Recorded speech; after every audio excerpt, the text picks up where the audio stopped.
God,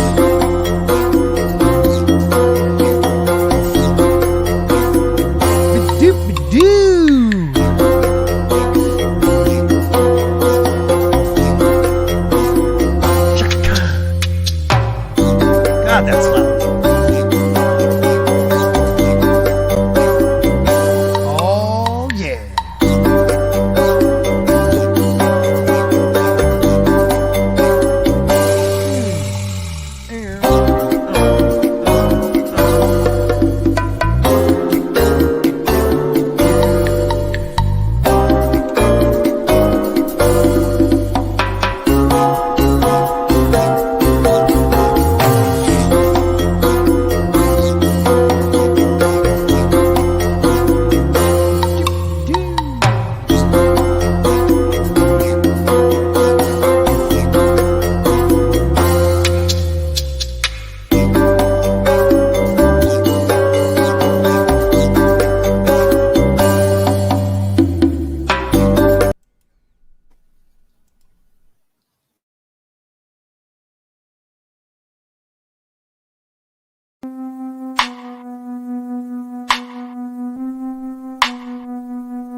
Keely Chow, you are right. It never gets old. Stephen Walton being the face of the in-between shots.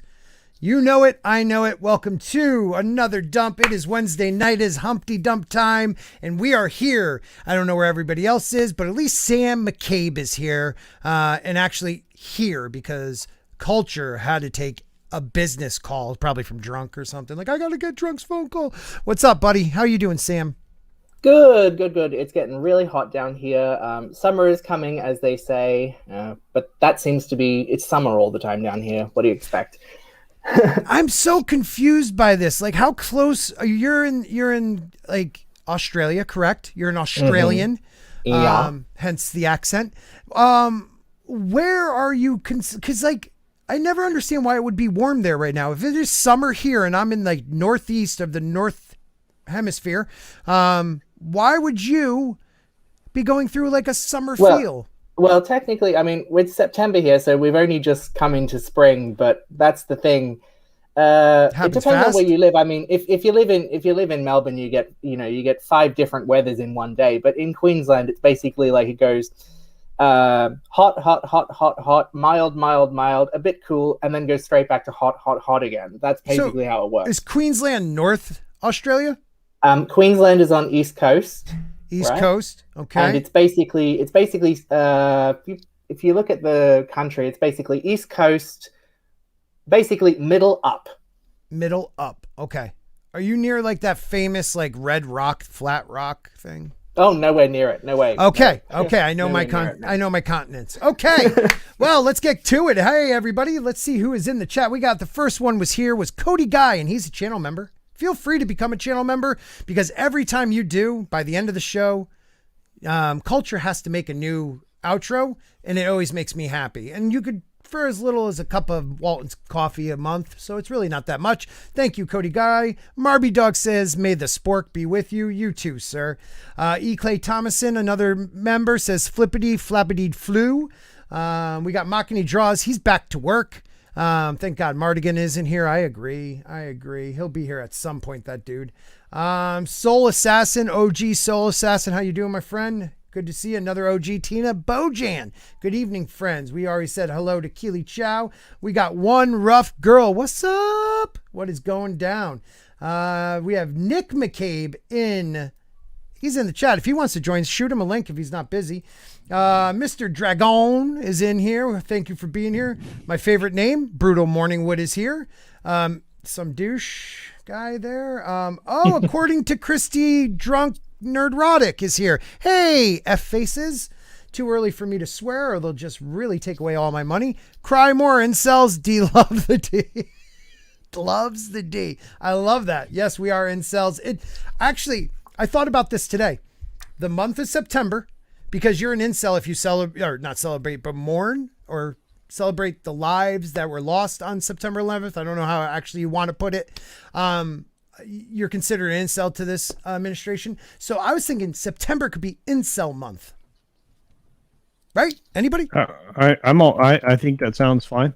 Yeah. So happy incel month there, Culture Casino. Yeah. Happy incel month to you, Scott. I hope your incel month is full of remembering those who have fallen and have supported the freedom for everybody, including the people that like to, spread a bunch of crap about our wonderful military and other things. Yep.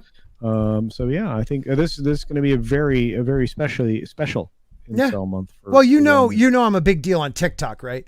I'm a big deal. Whatever, no big whoop. It's my third channel because they keep deleting my channel when I get past about 5 grand followers. Right now I'm at about 1,500. Why? I am more political on TikTok, and they do not like that. The CCP, I guess. I don't know.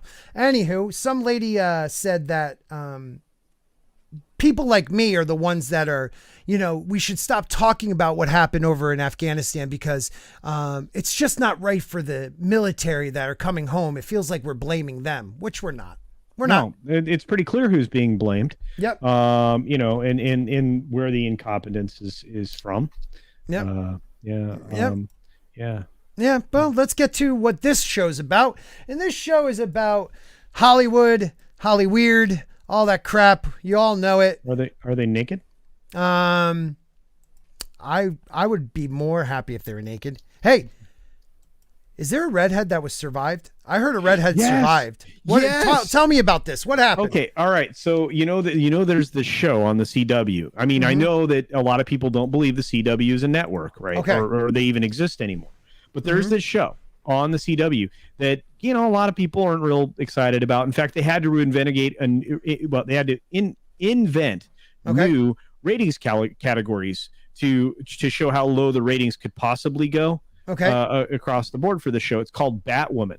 Right. Oh, I think I've heard of it. Yeah. It's a show that was based on like a somewhat popular comic book character, from back in the a while ago, a long time ago. Is Az on that show? Is Az? No. Although I've seen him cosplay as Batwoman pretty effectively. Yeah. Okay. But no. Anyway, the show would be better with him in it, I think. It would be. He would be. Yeah, I think Az would be a great Batwoman. But anyway, so they have actually cast a redheaded woman to play a redheaded character. That character being Poison Ivy. Wait a minute. So they are actually keeping a redheaded comic book character as a actual. Now, is this person black? Are they? No, this person has the same complexion as you do. Wait a minute. I'm not kidding. But not the beard. Check it out. It's a real shock and horror. All right, I'm going to bring this up right now because I am very, very confused. WB, right? Yeah. It's actually there. Yeah. Well. Okay. That's So not what it's called anymore. It's the CW. Okay. CW. Oh yeah, the CW. I said WB. Yeah. So Batwoman. It's like let's go back in time. It's UPN, right? No. Right. Poison. God, you got to be old for that one. Thanks, Dick. I'm just saying you're old. All right, so we're gonna bring this up right now. Let me share this. Okay, we got the Batwoman, but let's see where it is. I am so good at all this stuff. Nope, that's the next story. Here we go. Oh my God, she is a redhead. Bridget Regan. She also has green eyes. Yeah. She is attractive. Yeah, I know. Yahtzee. Oh, wow. Joe Rogan has COVID. I saw that. And he took they're saying he took horse deworming medication. I don't know if that's true, but whatever. So we got an actual redhead. So I want to say this is the first time in how long that they're actually like not replacing a redhead with insert person of color here. Don't know. It seems like word of the ninja side has gotten round, don't you think? Yeah, a little bit. Makani Draws for $5. One of our panelists, regular on the show. Great guy, passionate about drawing and selling stickers now, people. So make sure you check out his site. Wait, So you're an incel if you remember 9/11. Who said that? And those sackless losers can go F themselves. It actually was on the Department of Justice website. I could be wrong. But I seen something that showed it somewhere. So I wouldn't doubt it. But there goes probably our stream for me saying that it's on there. You know how this goes. But we're going to talk about this right here. This just popped up, so I didn't put it in the link. But I don't know if you ever watched the show Lucifer. Yeah, it's a great show. Right. Well, the actress. I love it. I love her too. Lucifer and Librarians actress Leslie Ann Brandt inadvertently exposes Hollywood's merit-based casting narrative. So this seems a little juicy. So here we go. This narrative is this from Bounding? This is from Bounding into Comics. Yes, I'm sorry. John F. Trent. I might be joining them tonight on the Black Pill stream. Well, if you do, can you tell that John F. Trent guy I'd like to have him on the dump? Okay. I've never actually talked to him, but I would love to have him on the show. This narrative is pushed by the likes of Marvel Studios head Kevin Feige. He recently pushed the narrative while talking about the casting for the upcoming Fantastic Four film. He told comicbook.com, "I think the MCU is a beautiful combination of both established actors and new faces. I think you look no further than Simu and Shang-Chi, like Chris Hemsworth, like Tom Hiddleston, like Tom Holland, and actors that hadn't been seen by a tremendous amount of people before, or you have a Benedict stepping into Doctor Strange, or Christian Bale stepping in Gore in our Thor film," which I actually am excited to see him as Gore. I think he'll do an excellent job. It is always a beautiful combination of both. It is really about the search for best actor for the job, whether the actor is known to the world yet or not. So Brandt exposed this narrative when she took to Twitter to wish her manager, Matt Luber, happy birthday. The actress tweeted, "Hollywood is not a meritocracy, so you better get yourself a good team. I am thankful to have this man as my manager. Realists of the real, decent to his core, always grinding. Happy birthday to my friend, blah, blah, blah." So, I guess, so what is she saying? If you don't have the right studio, if you don't have, like, what is she trying to tell us? She's telling us that meritocracy doesn't mean anything in Hollywood. You are not given roles by your qualifications and or abilities. You are given roles because of relationships. She's talking about how well, that's an open secret, isn't it? It's not. Mm-hmm. It's not. I don't think it's a secret at all. We've known this. Then now they don't even care if you fit the bill on a particular checkbox. I mean, this chick could get canceled despite her many factors working in her favor as far as her immutables go. She could end up because she likes the company of men being in trouble in Hollywood. Right, because she's not going to fit enough check boxes to make it into her next project. So she's talking about how much she appreciates her manager, which guess what? She's not wrong. Having a good manager and agent can mean the difference between you getting into something and you not getting into something. Or if you're a writer or a screenwriter, you either whether or not you get your stuff seen at all or even pitched. Right. It is true, but it's always been that way. You know what I mean? Like, it has always been, I don't know. It's always been that way. I'm sorry. I'm looking at the chat right now. And it deleted his message and hid his account. I don't care who you unhide. He can say whatever the hell he wants to say in my chat. Just don't disrespect you can disrespect me all you want. Just don't disrespect my chat or my panel. Go right ahead and disrespect me. All you are is smashing buttons. So it's always been that way. I mean, like the shock of the casting couch all of a sudden this year, you know what I mean? Like, in the last few years, like that's gone back to the beginning of vaudeville. You know what I mean? Like Broadway, and merit-based has been the same way. Grease a couple palms, know the right people. I'll scratch your back if you scratch mine. Like, I love how people try to make it seem like, it hasn't been like that since the beginning. I find that funny. I mean, there's a reason why they call it the casting couch. Absolutely. Yeah. Absolutely. So Feige also did back in April, Feige told Variety, Eternals expands the MCU in terms of representation with its large international cast, its first LGBTQ superhero. I know some of those things are baked into the Eternals, but how many of those expansive ideas came from Chloe? Do I care who the Eternals having sex with? Like, no, nil interest. No interest at all. He goes on to say, well, the notion of switching up the genders, sexualities, and ethnicities of the character from the comics was baked. He keeps saying baked. Initially, that was part of what Nate Moore was really advocating for in moving Eternals to the top of the list for us to start working on. What exactly the makeup was between when Nate put together his internal discussion documents, which is how we always start on all of our projects, and what she came in and did, I don't really don't recall exactly. So really all they're saying is we decided we're going to pretty much race swap everybody, gender swap everybody. Like, who cares? I really don't understand it. What's up, Jayne? Hello. Hey, Jayne. Hey, Jayne. How are you doing? Doing good. How are you? Yeah. We're doing good. Everybody safe down there? Yes. Made it out. Good. Oh, thank goodness. Yes, definitely. I was very worried about you, sweetheart. So. Yeah, I left the head. I don't test the waters. I don't just stand there. Some people do. They're like, we're not gonna move. Okay. Yeah, I don't think that's always smart. No. That was a category 4, correct? Yeah. Yeah, you don't want to mess with that. Just. And it stalled a little bit too, which made it that much worse for the coast. So prayers for them. Yes, definitely.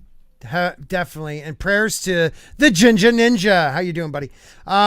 We were just talking about like the idea that, it's who you know in Hollywood. Like, that's a shock to people that's the way it really is. Like, yeah. I mean, it's kind of, it's unfortunately or unfortunately, I guess, depending on your position, that's kind of how it is in life. I mean, it's who you know. It's kind of sad. But Games Repository in the chat had a wonderful comment just before. He basically said it may not be a meritocracy, but merit will always stand out. And I actually think that's true. That's true. I agree with that. I agree with that. And I think that it's always shown to be that way, to be honest with you. I think the quality actors, the quality Broadway performers, they always rise to the top because everybody recognizes their talent. They also usually are utilized properly eventually, and they earn excellent recompense. So, isn't that the saying?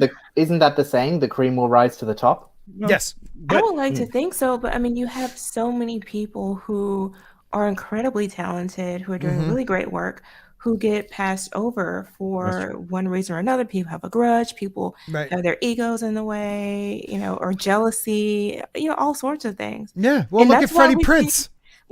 Well, look at our community here, like the independent creators who are doing better stuff, producing better material, more entertaining, beautifully stunning, compared to what Hollywood is investing millions and millions of dollars into. So, maybe they'll hit it off, maybe they'll get, famous and all that, but it seems like it's a right combination of talent, merit, luck, and just opportunity. Yeah, things have to all. The human element is always very complicated. Yeah, it is. Look at my channel. I'm getting passed over all the time. I should be at like $100,000 by now. I actually think you should. I love your Game of Thrones stuff. Thanks, Jayne. We'll be getting back to that in just a few weeks. I want everybody to know that we're getting back to it. I can't wait. After the baby's born, it's on, dude. It is on.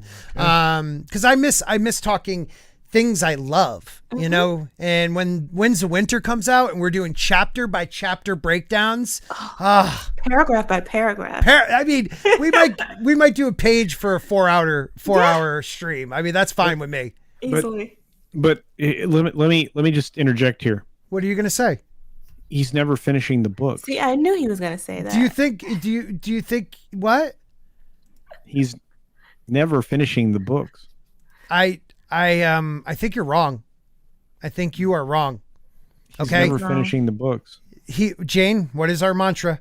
He is going to finish the books. He's going to finish the books. I say it every morning. Look, I'll say to you what I said to Mad. Yeah. I'll say to you what I said to Mad the other night. I said, look, if he doesn't finish those books, I will personally break the COVID rules, fly across the ocean, break into his house, all right, find his nearest and dearest pet, cut its heart out with a spoon, and eat it in front of him to make him finish those books. I will force him to do so. Oh, Tommy, I hate you. That's fantastic, man. That is fantastic. I don't know. I really do. I believe he's a lot closer than he even lets on. Yeah, and I agree. I almost think he wants to put it out bang bang. Based on what? We know him. We have a personal relationship. George. We call him by his first name. Let me ask this one question, right? Sometimes I call him Germ. When was the last time that he published a book in this series? 2011. Okay. And so how many years ago was that? If you do your math correctly, it is 10 years. No. 10 years? 10 years. Okay. So 10 right? years 2011 it was, right? It might, yeah, it's over 10 years. But look, anyway. 10 years is nothing.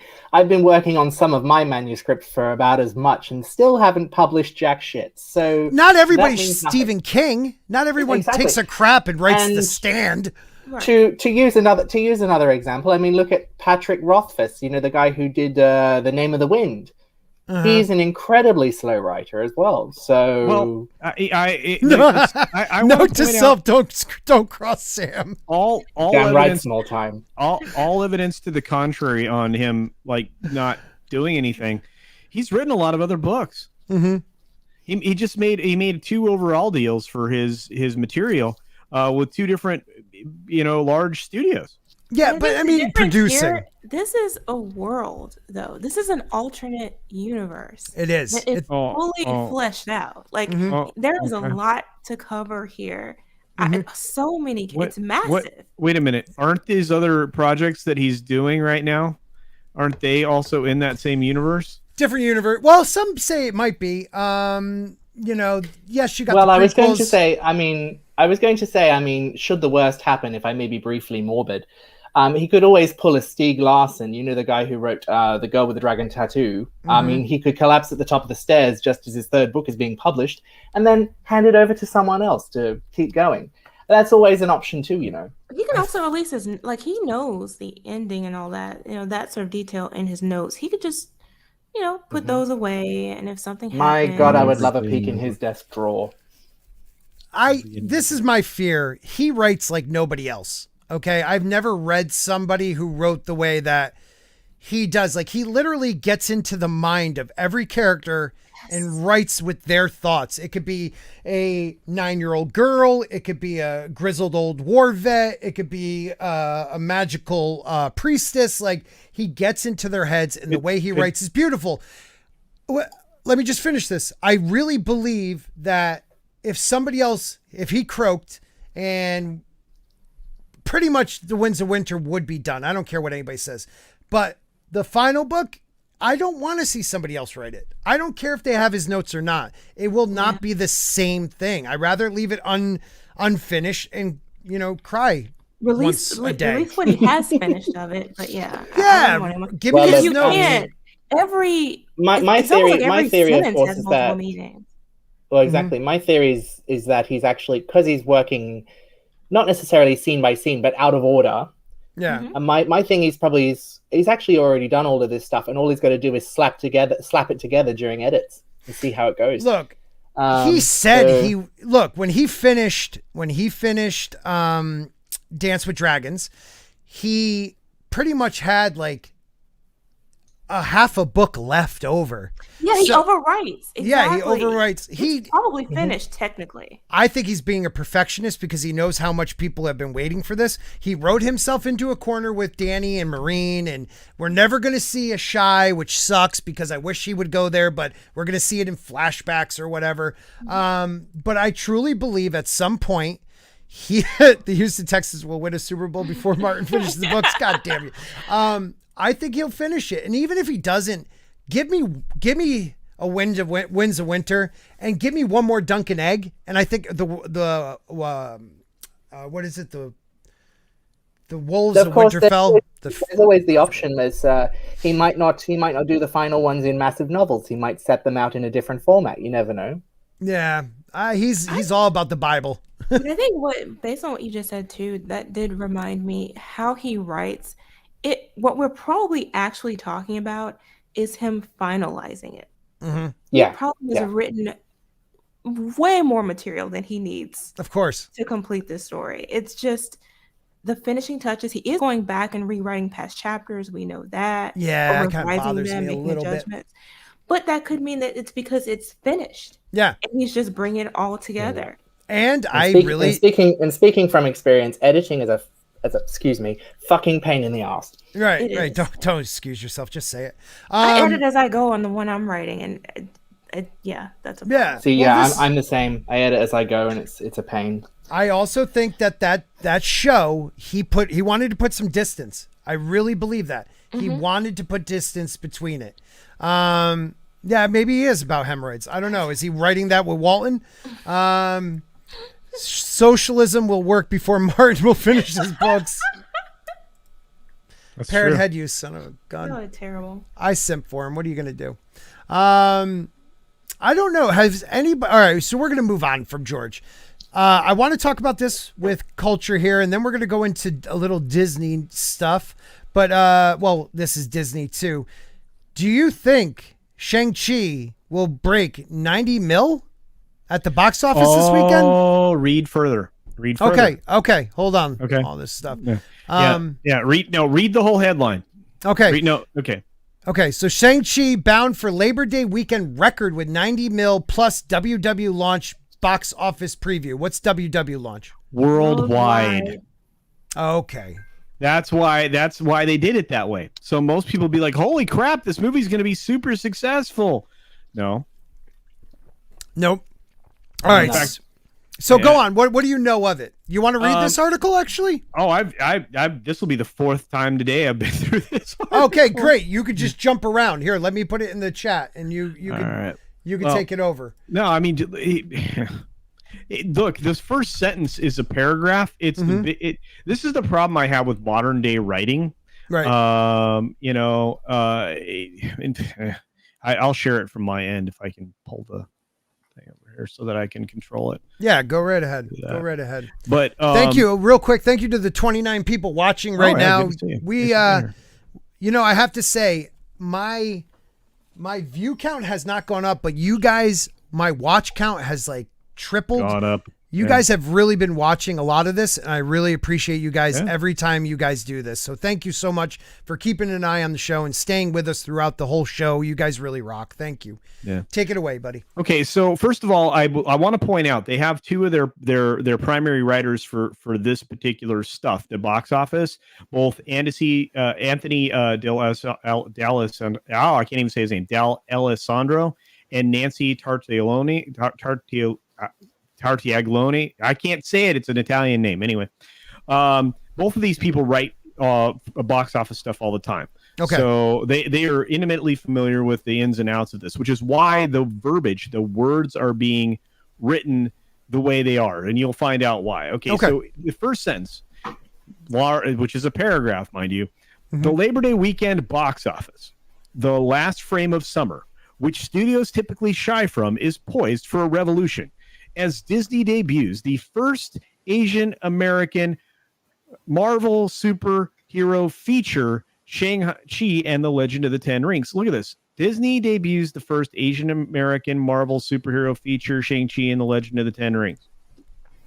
That's an Anne Rice level run-on sentence there. Holy mackerel.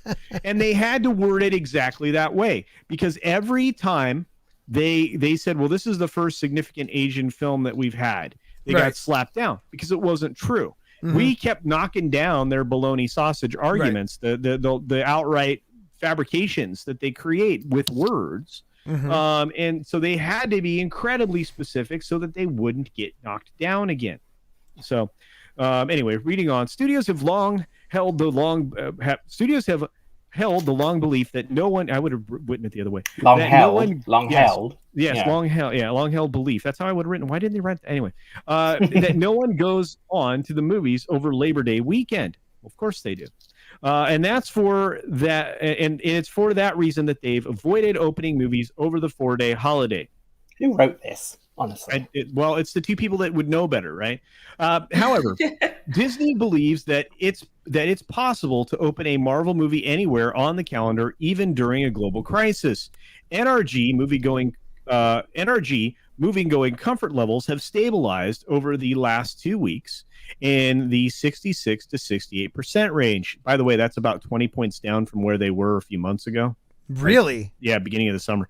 With around 28% of all moviegoers being very comfortable. So this is obviously, the metrics they're tracking at NRG right now. Right? But they're also lowering the standard. They have been, absolutely.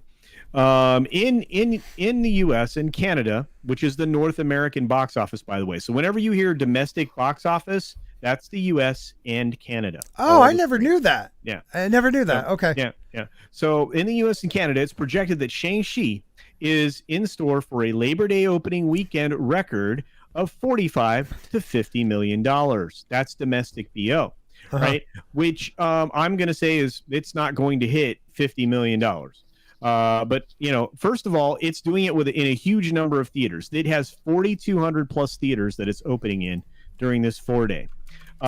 It's going to beat the previous title holder, 2007's Halloween, and this must be just for this Labor Day weekend holiday opening that they're talking about, of 30.6 million. Okay, so I'm trying to give you some context because this isn't written well, so it's leaving out words and context. But exhibition has projections much higher. No, they don't. Tracking was lower than this, you lying turkey birds. However, the erratic nature of moviegoing during COVID makes forecasts shaky. Yes, because the tracking is lower than this. Anyway, in the 18 to 34 demo, no doubt will show up, just like they've been turning out throughout the summer, and in over-indexing Asian audiences in cities such as San Francisco, Seattle, Honolulu, New York, and Los Angeles is expected. Of course, one of the major things there is that there is a huge this is the equivalent of Get Out the Vote. Right. It's called a gold open. You can look up it'll be hashtagged during the weekend, hashtag gold open. Because this organization is giving away, in combination with another charitable organization, and has set up a fundraiser with GoFundMe in order to buy out theaters to help get underserved people to see this film. So, oh, man, are you serious? And it is what it is. They're buy tickets, buy out theaters. This is a practice that's been going on for a while, and now it's been made public by outlets like Variety and Deadline that this practice has been going on all along. Because this even dates back to a while ago with some other very successfully open movies, gold open films, like Crazy Rich Asians and a few others. So it's so weird though, because I saw that happening with Black Panther, but it was it was organic though. Like you had actual fans buying out theaters and stuff. This seems a lot more orchestrated. Well, it is. I mean, if you look, in fact, you don't have to do anything, Scott. I'm going to throw this up in the window. Okay. Where we are. This is it. This is the hashtag gold open, or goldopen.com. This is put together to make sure that this film opens big. So they have Shang-Chi and the Legend of the Ten Rings, right? They are going to push really hard on this film, Blue Bayou, right? Because it's director Justin Chon, writer Justin Chon, cast Justin Chon. Then the Eternals, because of the director Chloe Zhao. So what is this? Push all Asian? Yeah. Okay. Yep. And that's the thing. There are no other people in this film other than the people listed here as cast, which is not true. They are only outlining the people in the films of this particular descent. What is this website? Yeah, I've never heard of it. It's called goldopen.com. Right? It's the product of, well, if you want to dive down this rabbit hole, we certainly can. Give me a second. A little bit. Let's go down it. All right. This is why you do that. Let me just say one thing. Like this.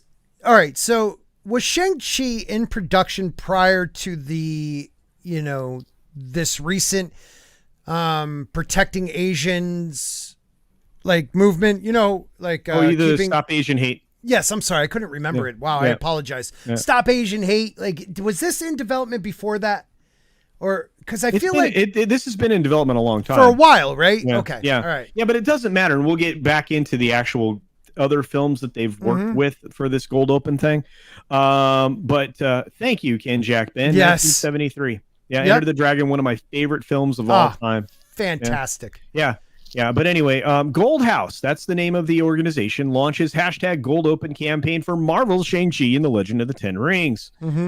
Gold House will bring momentum to its hashtag Gold Open campaigns to Marvel Shang-Chi and the Legend of the Ten Rings. The nonprofit collective of Asian and Pacific Islanders will team up with Cape and GoFundMe to launch its hashtag Gold Open events in Los Angeles and New York City to further bolster support for the Simu Liu-led action film.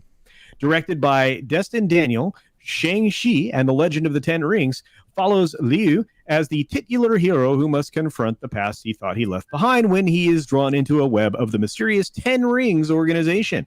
The film also stars Tony Leung as Wen Wu, Awkwafina as Shang-Chi's friend Katie, hashtag Marvel's Katie, and Michelle Yao as Zhang Nan, who's as fantastic. as well as Paula Chen, Michelle Yao. Mengyer Zhang, and Florian Muntianu as Ronnie Chiang. Okay. Which very good. Wow, you did well with that. I think Florian is Razor Fist in this, by the way, which is a cool character. But anyway. Yeah. The latest Gold Open release is the first theater exclusive for Gold House since the start of the global crisis. So it's not the first ever. It's just the first since the global crisis. Gold House previous launched a premiere access event for Disney's live action Mulan. Oh, what, the CCP Mulan? Yeah. Okay, just checking. Yeah. Just checking. Yeah, so this is pre-global crisis. Gold House held gold opens for Parasite, Crazy Rich Asians, The Farewell, and Just Mercy. Right. So the Shang-Chi Gold Open seeks to spark collective, there's that wonderful word, collective movie-going that to deliver a successful opening weekend, engage as many fans as possible, and more upon the film's premiere on September 3rd. Gold House has also set up the Shang-Chi and the Legend of the Ten Rings Gold Open Community Fund on GoFundMe. So wait a minute, before I even read that, is it a community fund to buy tickets for people who can't afford tickets? Well, here you go. Your answer is in the next sentence. Let's hear it. The crowdfunding pace seeks to keep fans updated from the film's major theater buyout campaigns and connects them with another standalone fundraiser aimed at providing underserved API youth access to the film during the opening weekend.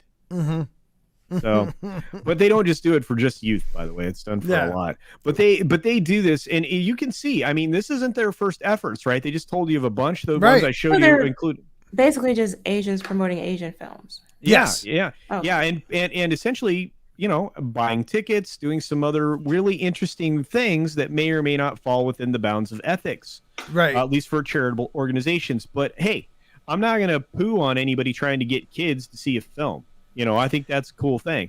I think it's bad if there's empty theaters with nobody in them. I think that's that's the question. And I also think that it scores a hollow victory for them if there is a bunch of empty theaters with no one in them showing the film. Well, if you're doing that, then you admit that this movie didn't have the ability to fill those theaters. Well, maybe. You know what I'm saying? And that's like for me, my concern was that the studios are behind it. Is this? Oh, no. This isn't separate? Yeah, Okay. I mean, Abercrombie and Fitch, I mean, we know that there was some weirdness done in a lot of different ways to get Captain Marvel to blow up, some stuff that happened with Black Panther. I mean, wasn't there a charity sort of thing involving with Captain Marvel as well? I mean, that's multiple. Yeah. And Makini draws for another $5. Makini, you don't have to do that, but thank you very much. I appreciate it. With Black Panther, it was organic. With Shang-Chi, it's artificial and fabricated, similar, like you just said, to Captain Marvel. Absolutely. Yeah, I agree. Well said. And as you can see, I'm not going to say this name of this film on the air, but you can see the name of this film, which is an Asian film that they promoted a gold open for using a word that I consider a slur. Right. And there's I saw that. Crazy Rich Asians, Searching, Burning, and there's all you guys don't even believe. There's quite a few pages, huh? Yeah, Aquaman, Brittany Runs a Marathon, Isn't It Romantic? So if you have anybody of Asian descent, Endgame. if anybody see what now, okay, why are they supporting Avengers Endgame? If it's just to support people of Asian descent, meaning, all of Asia, it looks like. John Wick, Parabellum, Aladdin. Well, that's Asian. Keanu Reeves is part Asian. Yes, he is. So that's what I'm saying. Do you have to have like 4? one, like if I had Asian one Asian descent. person on my panel, would they do that for this channel? Probably so. All right. I'm putting a call out for an Asian panelist that has ties with Gold member. What is it? Gold Open. Member. Gold Open. Or Gold member. Just reach out to Drew. With Supreme Yeah, Heretic. we'll put Supreme Heretic on here. Yeah, He's Asian enough. Yeah. So if you are able to get a name in here, Yes. right? So. Yeah, you're gonna get this Gold Open treatment, right? Yeah, it's so crazy. So man. films that absolutely don't need it. Right, a Disney film. Like if you're using this for low budget or indie projects that are trying to get eyes on Asian films and Asian directors and writers, like and actors even, I understand that. But when you have Avengers Endgame because Wong's in it, you know what I mean? Like, and come on. that's kind of how, like, with Black Panther, a lot of people were happy because it wasn't a bunch of stereotypes. Right. So they wanted to promote more of that. Right. And more originality and, get Hollywood to focus on the characters and comics that are already Black. This is you don't have to race swap them all. Right. But it didn't work because they didn't care, work. It did. They just don't give a crap. Come on, people. Charlie's Angels has one. Oh, wait a minute. That's not the Asian one. That's not new one. Who's Asian in that? Naomi Scott and Chris what's Pang. her name? The chick who played Jasmine in Aladdin. She's Asian? Isn't this interesting? It's like Charlie's Angels got a great big Gold Open, didn't it? Yeah. Anglo-Indian, I believe. Yeah. That's great. Oh wait, Jumanji needed Star help. Star Wars. Episode 9 needed help. And look who they put on the cover. That is great. Oh my God, that's fantastic. The Grudge was good. Yeah, and I can understand The Grudge. Like that is based on Birds of Prey. Oh, the kid. Kathy Yan.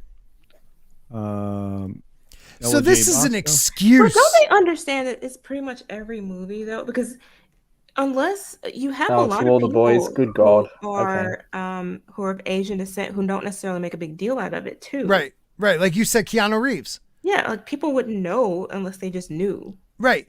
And if you have like one, and don't excuse me for saying, but one token, and as Time Prophet says, Asia is a big continent. So Huge. You have one token Asian, it could be like the whitest dude from Russia. They could probably slip it in here. Or, I mean, clearly they're including biracial. So you're including people who don't necessarily even look it. But I guess that, whatever. I mean, you got Bill and Ted, so it's definitely Keanu that they're looking at. I have never heard of this. Like the stuff, culture, the things you find, man, sometimes I find it really interesting. And it looks like it's any movie regardless of quality. Right. Like if I were going to do this, I would exclude Mulan. Right. I just would not include it. Are you sure? Because I mean, Mulan may have been even worse off if they hadn't gotten a gold open, Jayne. Can you imagine that thing was the biggest flop in the history of Disney? I would have like a list of movies we are not going to support. These are the good ones. These are the ones we do not want. We're not going to touch this. Have you seen this? We're just adding this because a person's Asian in it. But these are the gold open ones over here. Maybe they could do that. Yeah. This blows my mind. If you look at this giant list of films, and it's not just Asia; it's also Pacific Islands. So right. But the crazy thing is, the majority of them are like lower budget ones, except for these massive like studio ones. Yeah. Like there's a couple like Disney like massive studio ones in there, which is crazy. Well, and look, they even sent out their suggestions for the gold list of 2021 for the Film Industry Awards. Oh, so, yeah. There are Asiatic people in Russia. I'm sure there are some. Yeah. Yeah, Lady Tauriel, where is the crow? I guess it's too old of a movie. Yeah. Wow. Look, I think they found Bruce Lee, guys. I'll meet you there. Well, no, see, this is right here. The best documentary. Oh, you guys aren't looking at the same page I am. Oh, no, not at all. But thanks for playing with us today. Share that page. Share what you're looking at. I just did. All right, there it is. That's the gold list. Consider gold. This is for your awards consideration. So there's the gold list. Okay. Well, I mean, you know what it tells you though. Go back up. They have a very strong advocacy group, right? Wait, by the way, animated? There's Bruce Lee right there. Animated. But go back up for a second.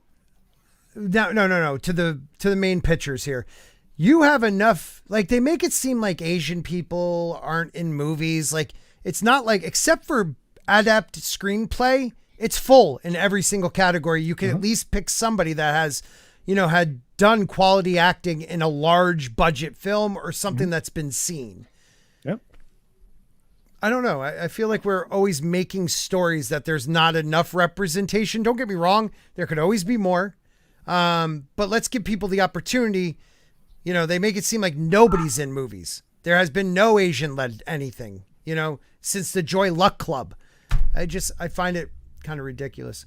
Well, that's why they have to shift the goalpost and say Asian American specifically. Right. Who can name all of those people? Anyone? Glinser. I can name a few. Yeah, just a couple. That guy from that movie. Best actor, isn't that? There's Gong Li. There's who else have we got? We've got the guy. He's in Invincible. He's the voice for Invincible. Was also in Walking Dead. What's his name? Oh my God, I'm blanking. Oh shit. It's on the tip of my tongue. I can't remember. Okay, so I suck. I would be really intrigued to find out did anybody know what Jessica Alba's heritage is? Jessica Alba? Hot? She's part Asian, part Hispanic from Mexico and Latina, Irish. Well, the reason I ask is because guess what? She was in a superhero film, if you remember. Oh yeah, she was a Fantastic Four. I don't think she's Asian though, is she? I don't know. She has that feel. I don't know. I'm just wondering. Mexican. I don't know. Yeah, I don't know. That's why I ask. I mean, but what I've seen is a pattern here. Well, I have no idea, Godzillionaire. I don't know. That's why I asked. Yeah, her father's Mexican American, her mother's Danish and French. And let's not forget Ewan Griffith, who's Welsh. I mean, he's obviously half sheep. Goodness, I would never say something like that. But I will say this: that article goes on and continues to meander, trying to say this film is going to be a runaway success. And there is no way. Sorry, Bear Dog was like not gonna happen.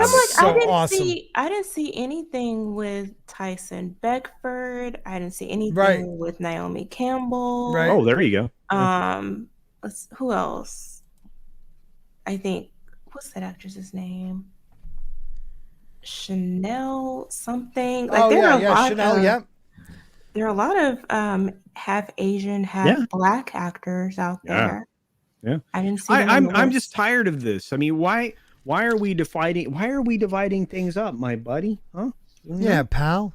Little guy, look at that dog. He is awesome. Yeah. Can I ask you a question, Jayne? Chanel, was she the girl who played in Descendants? The two Descendants 2. I think so. She had a TikTok video blowing up Hollywood. I should find it. She was talking about all the upside down crosses and the demonic stuff in Hollywood. And I was actually really impressed for a young woman to stand up against Hollywood like that, who's just starting out her career. Hold on, I'm finding it. You guys talk amongst yourselves for a second. You know, I noticed there are quite a few of the younger actresses that are coming up, not the ones that are right now popular, but some of the younger ones who are much more independent minded. I hope they don't get caught up in the craziness of Hollywood, but I've been very impressed by what some of them have been saying. Like the young actress on Blackish, the youngest daughter, for a while she was talking about how she did not want to play in any role where it would be basically trauma porn. She wanted actual characters with depth and who are well-rounded and had a positive, uplifting story. Good on her. And Twitter attacked her. Are you kidding me? Twitter attacked her. I don't know if I posted something about it, but yeah, they came after her for just saying that she was sick of it. She was sick of how a lot of Black characters are often portrayed, especially she's a dark-skinned little girl, dark-skinned women, and she was just like, I don't want to do that. That's not what I'm interested in. So yeah, I'm loving what I'm seeing from the youngest people in Hollywood right now. I don't know what's going to happen. That's awesome though. And this is, her name is actually China McClain, I believe. Oh, okay. Entertainment industry. It's about influence. Entertainment industry. So this is, this is her TikTok. And this young girl, my daughter watches the Descendants movies, and I recognize the face, and she's a good little actress in the movie, but I was really impressed by this. So let's take a listen. It's only 50 seconds long. It's about influence. There is a reason why you see people dressed up as Satan. Full-on visuals of Satan, people dressed as Satan, dressed as a demon, got upside-down crosses all on their clothes or pentagrams on their clothes. People think that this stuff is just a game. No, there's a reason why the entertainment industry is doing that, y'all. They know good and doggone well that God exists. They also know that Satan exists. They're just counting on the fact that y'all don't know that. But either way, the things that you take in, that they're feeding you, those things affect you. Whether you realize it in the moment or not, they affect you. That's why they do it. I'm not going to sacrifice the honesty in order to be politically correct. I can say whatever I have to say with respect, but I'm going to say it, and I'm going to say it bluntly. Entertainment industry. Gotta respect that girl. Gotta respect her. And if you want to, check out Sporking News Podcast on the TikTok. I'm a big deal over there for the third time. They keep canceling me out. I don't know why. I don't know. I'm a little political, I guess. You got back up to 1,400 already, though. Already. It's been a couple weeks. I felt good when I hit 5K on there because I'm not going to hit it on YouTube. You could. It's possible. It's possible someday, maybe. You never know. Just drink the soy, dude. You'll be good. I talking about drinking soy, that's a good way to go into this one. Matt Jarbo, ripping on our boy Nerdrotic here. Oh, shit. My DMs. Sorry, Christy. Shit. Matt Jarbo going after everybody. To rewind. What was that on the I DM? don't even remember what it was. Was that dirty? No, it was talking about some crap going on. Matt Jarbo talking crap on our boy Nerdrotic, using what we call him the NPC, which is once again culture. NPC is non-player character. It's video game. Yes, right. It's a video game. Yeah. So Nerdrotic, responded to THR, who has an article about Disney has a reboot, The Rocketeer, in the works titled The Return of the Rocketeer. Will be producing the phone. They had a race swap in it. And so he race swapped the King Black of Panthers. Wakanda. And Jarbo went after him. Jarbo's also going after, which I think he's a moron for, going after Jeremy, D-Day Cobra. He's not bright. No, he's not bright. If you were here during this stream with one of my favorite YouTubers, oh my God, I'm blanking on Hacker's full name on his YouTube. always invites me on too. He's one of the best guys Entertainment out there. hacker? Entertainment hacker. Okay. I didn't know if it was entertain hacker or entertainment hacker. He's living in Japan, one of the nicest guys. The minute they were on what's his name's with the mask that used to have issues with everybody. They were on his stream, and Jarbo, I guess Jeremy was backstage ready to come on, and Jarbo just drops out. But then he attacks him on Twitter. This is cowardly to me. You know, this is what this guy does. So I'm punching up because he definitely has a bigger following than I do. But I just think the guy's a punk, and he always goes after people thinking he's being witty. And the dude is just not. He is just not witty. He's a moron. He's not all there, actually. No, is he a little loose cannon? Yeah, a little bit. He was a gubernatorial candidate in 2003. Says incredibly dumb things. Yes, I agree with that. Yes. Sounds like he's a teat short of an udder. Yeah. Take him at his word. He says incredibly dumb things. Yeah, he really does. He really does. I can't stand that dude. Jarbo? Okay. So I just wanted to bring attention to this more on going after people that I respect, people that have helped out my channel. And I'm just sick of the attacks on these big, and the bigger channels don't need me speaking out against them. But this guy, his takes are whatever the company wants you to say. He loves whatever the company wants you to love. Like, have a backbone and say what you believe, man. Like, I'm so sick and tired of people. There's some channels I love to watch, but I get sometimes sick of just the,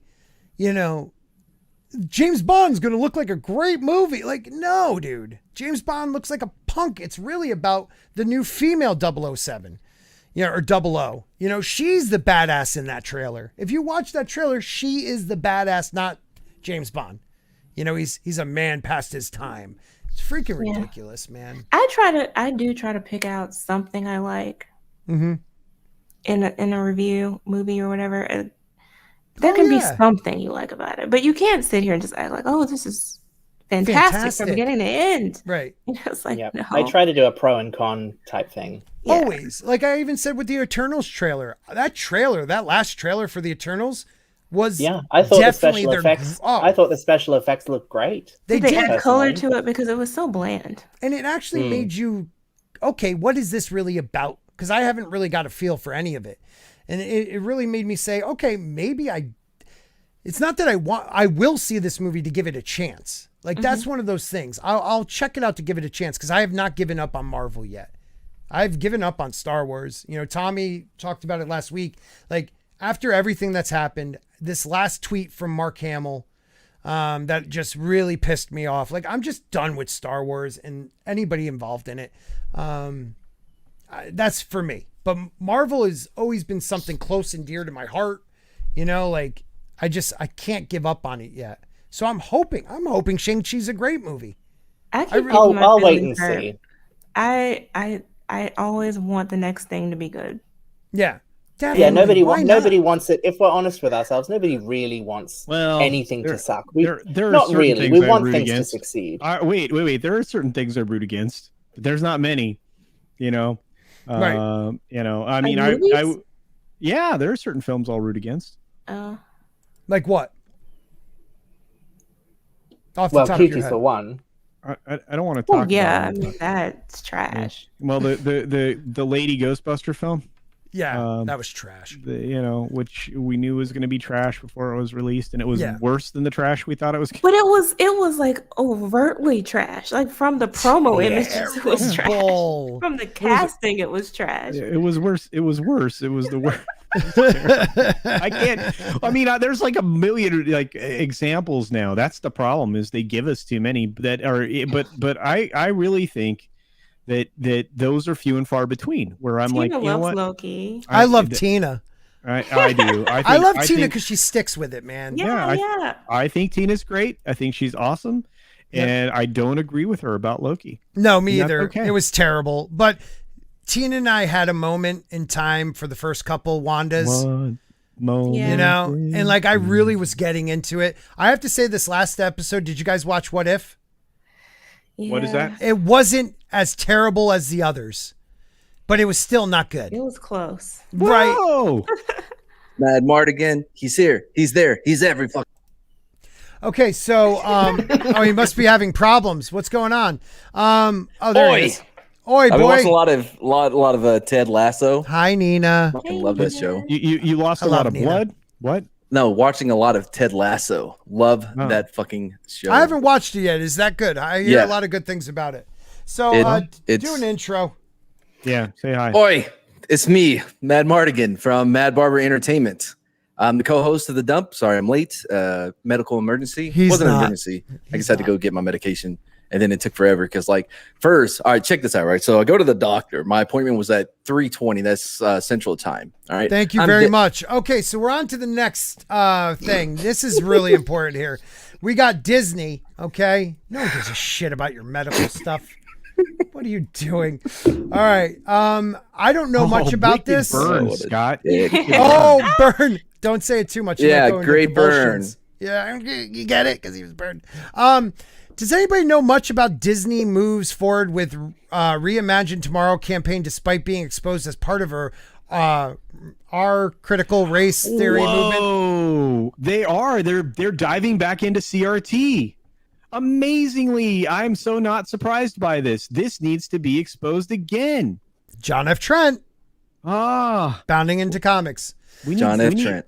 We need Chris Rufo on top of this all over again. There he is. Holy there cow. He is, right there. Okay, so Christopher Rufo. The Walt Disney Company decided to move forward with the Reimagine Tomorrow campaign. I feel like we just talked about this like a little while ago. Despite it being exposed as part of the anti-white movement, more commonly known as critical race theory. Do we agree it's anti-white? Yes.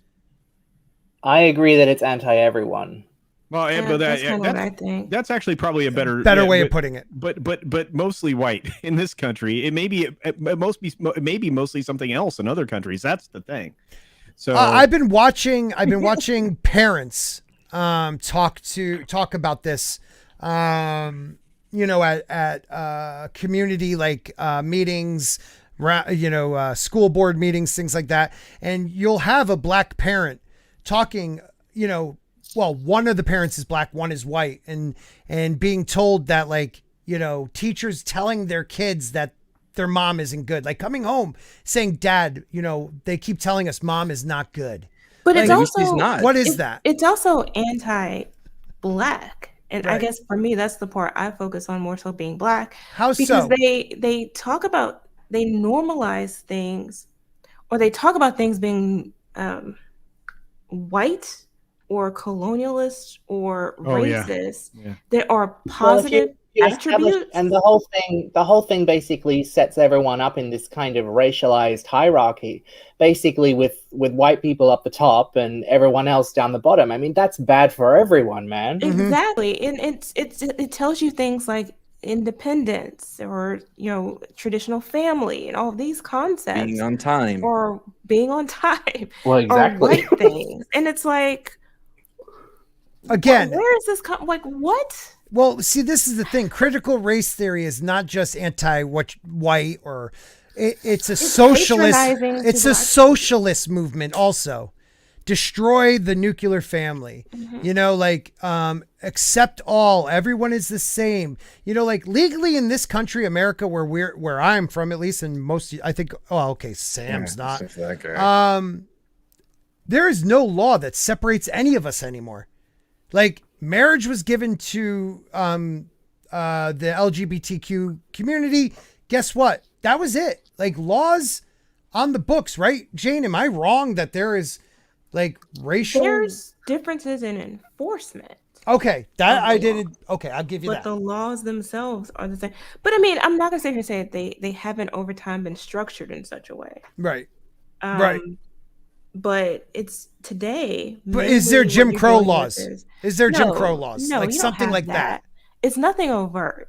Okay. It hasn't been anything overt probably since the 60s. Okay. But these days it's more so enforcement, and that comes down to politics. Right. And that's why I say, I completely understand where people are coming from when they talk about the criminal justice system, but it's a governmental thing. It's a bureaucratic thing these days. You can address it in traditional manner. You can write your congressman, you can write, you can vote people out of office. Just the way we should be doing it. Yeah, you don't have to it's not the 60s. Right. Like, you don't have to do all of that. But no, the laws that are on the books apply to everybody. Some people may be able to buy their way out from time to time. Yes, that happens. But it's not, you have equal opportunity. Right, on the books. That's all I'm asking. Yeah. Where you feel you don't, you have an opportunity to carve it out for yourself. Right.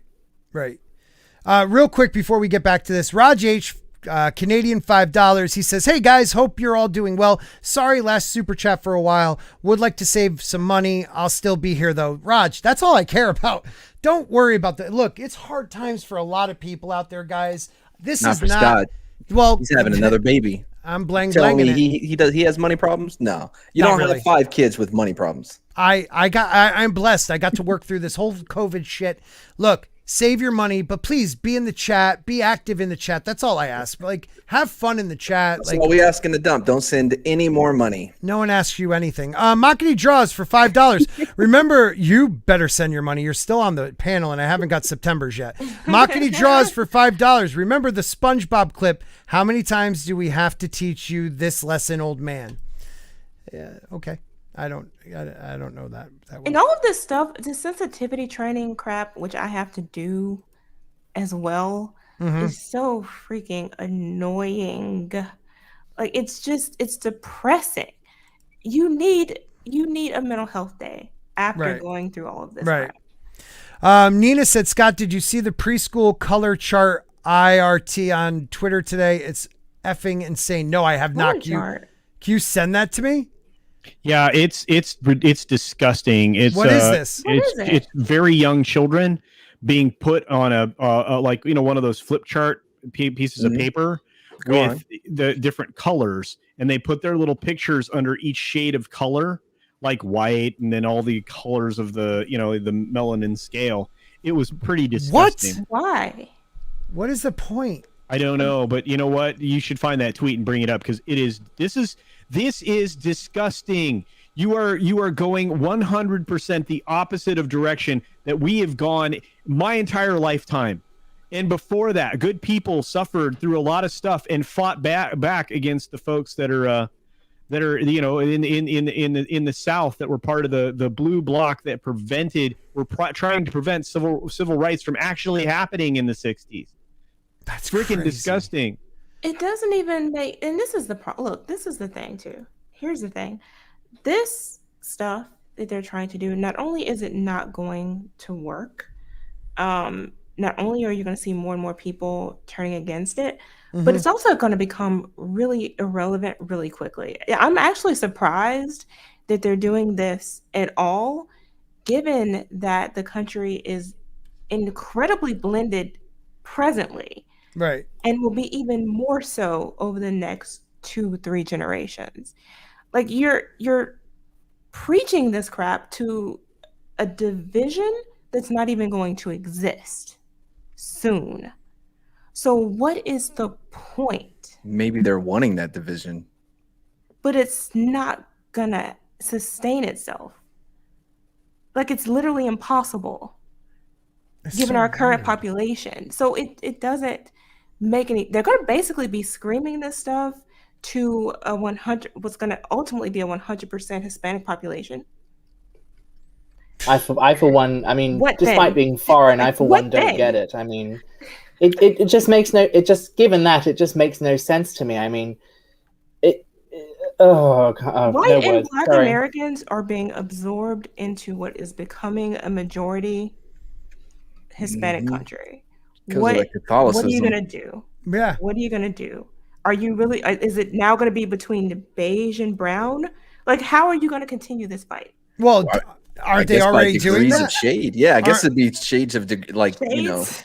Yeah. Well, they did. Maybe that's what this is about. Maybe that's what about West? Well, that's it. I mean, West Side what Story. they're essentially trying to push now, in some kind of ironic turn for the books, what everyone's pushing now is this weird brand of politically correct racial determinism and racial fundamentalism.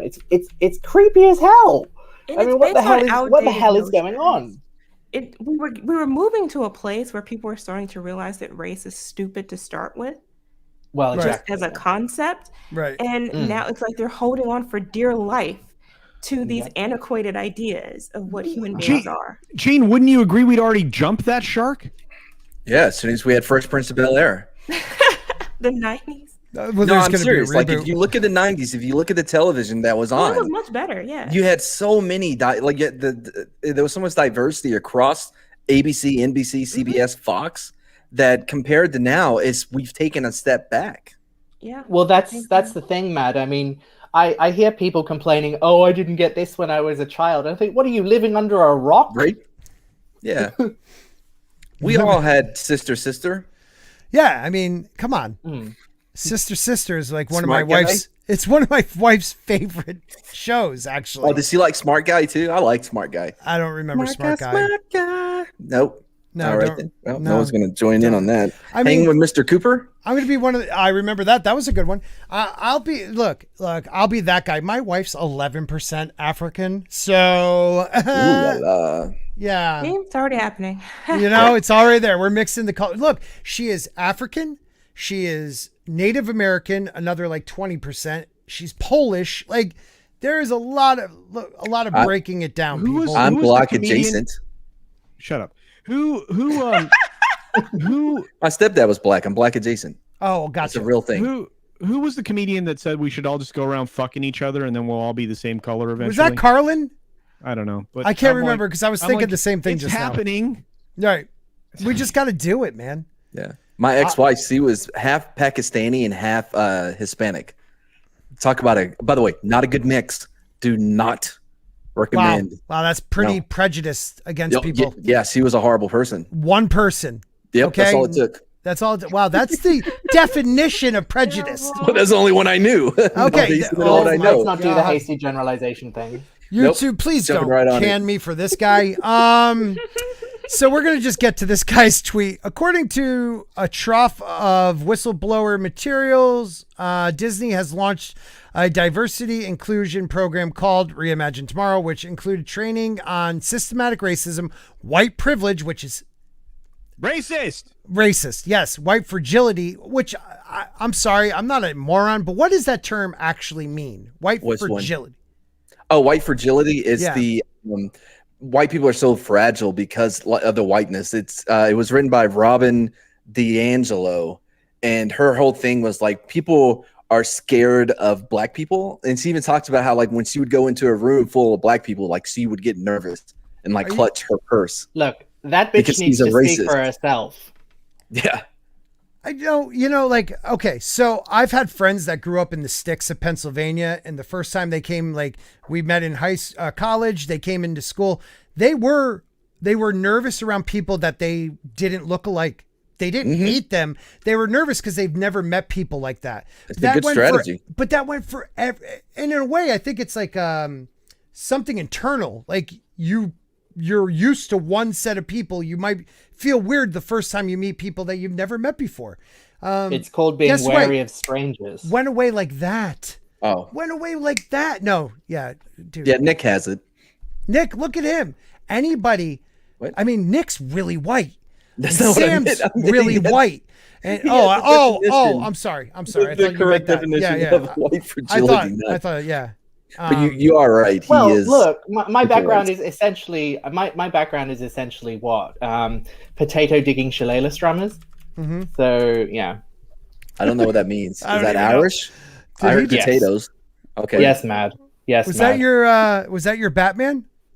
Oh, yeah, in Beatman. I'm Beatman. New Zealand. Quokkas. Culture, I don't know how to do that. I don't know what you mean. Quokkas aren't Kiwi, by the way. Look at your Twitter. No, Quokkas live in Kiwi. They live in my Twitter. Do you see something that says under the alerts or bell that says those are your mentions? Oh, Quokkas are native to New Zealand. Oh, here we go. Okay. All right. Let me bring this up real quick. Quokkas. Screw you, Disney. We're not going to look at that again because I'm just pissed. All right. So this is that color chart you got. The great Nina Infinity was talking about. I wish Nina, come on anytime you want. Oh my God. So I am angry beyond words. This is from the AJ Steele show. My 3-year-old grandson, whose dad is a high-ranking military officer, just started preschool at a military-sponsored program. Click to see the racist chart they made on day 1. Parents, please wake up and act before our children and nation are ruined. Why would they do that? Boy, it looks like the majority are right there in the middle, huh? And I think a couple kids are a little off on color. I'm sorry. Oh, yeah. Some of them need to go back to school. Like the kid in the third row of the whitish ones. Yeah, he should be over. One of the kids should be over a little more right. The little boy on the very left one on the bottom, maybe he can go one more. Like, this is the dumbest thing. Like, am I supposed to divide these kids up by their color? You're morons. They emphasize skin color among kids. It could to divide them. Or to put it in their heads to make it. Shut up, man. You can't even be disingenuous right now. It's crazy. Oh, you just got it, bitch. Calm down there, Grandpa. Oh, he got you. We all know how serious it is. We don't have to keep yelling about it constantly. Well, hold on. The memes of destruction. The memes of destructions for $5 says, "Hail Fellowship. Hope you all are well. Great things are coming. Fans are the future. Let's not destroy ourselves just yet, or we legalize dueling." I love that. I think both. Why not both? That's one of those moments. Why not both? Right. I would love to see you and Mads right now duel. It's just subconscious. I mean, what they're doing to them now, they're going to be thinking about this constantly.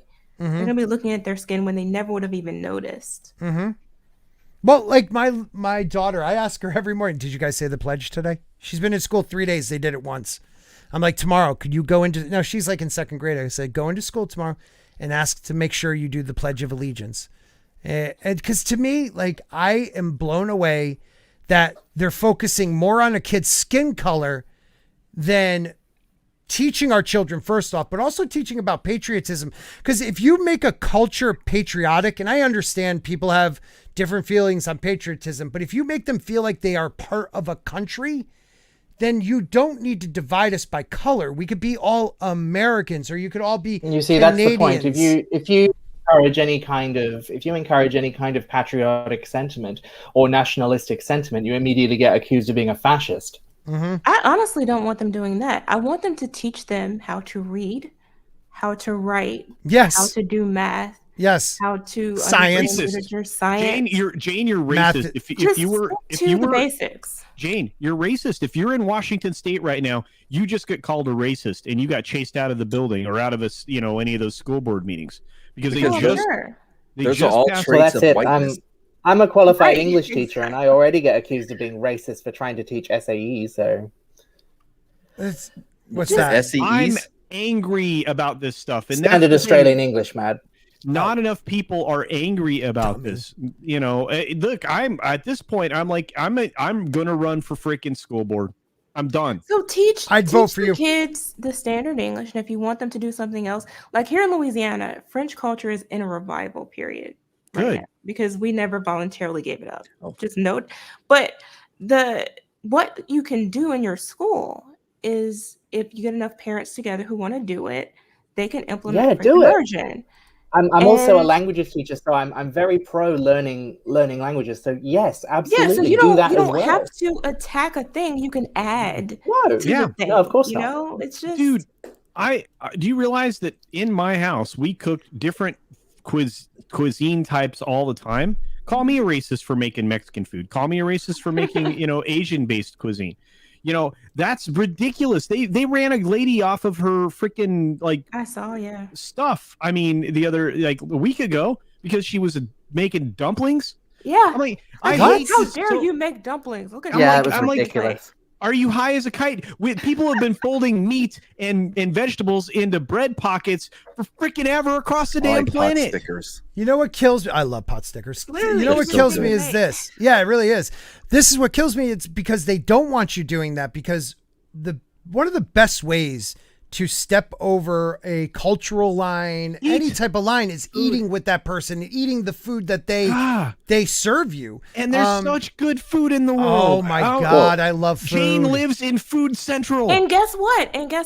our food is an amalgamation of everybody who it is. Yes. You guys, it was like, hey, we're gonna have some French, we're gonna have some Creole, we're gonna have this indigenous stuff, fried alligators, American things. Look, I mean, everything. I literally, a lot of these people are no longer in my life, but I still eat kimchi because of one girl. I still, you know what I mean? There's certain things I love because of certain people that were in my life for a period of time. And I thank them for opening the door to different cultures. My because ex-wife. that's all I want to do. I don't care about your ex-wife at the moment. Okay. All I want to do is literally, I want to travel the world. I want to be Anthony Bourdain. I want to go out there and I just want to see the world and eat what people eat and live their experiences. Why divide us into these small categories and tell my child that they're wrong because they're too light? Dude, because this is a Maoist principle of changing culture and the Cultural Revolution. They're trying to change this country fundamentally. They're doing it across the globe. This is the only way authoritarians can take control. If they can break everybody down into boxes, have them willingly surrender their lives to the freaking government. Right. What were you going to say about your ex-wife?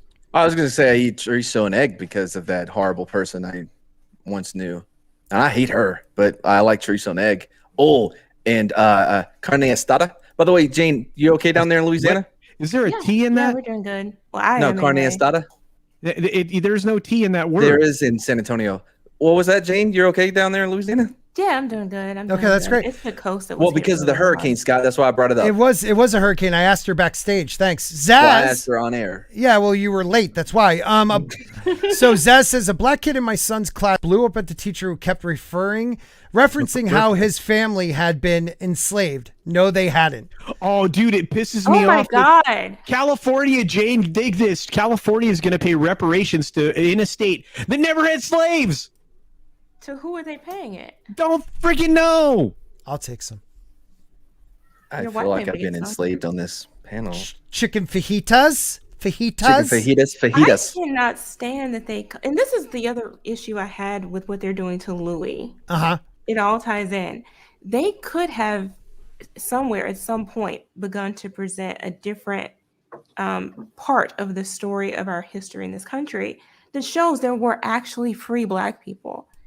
And there have been free black people. Wait a minute. From the very beginning. Whoa. In America there were? Yeah. In America. I did not know that. Yeah. And they never show that part. Well, you know what the worst part is also, Jayne, is that when you say something like that, like people get like, they're so defensive now.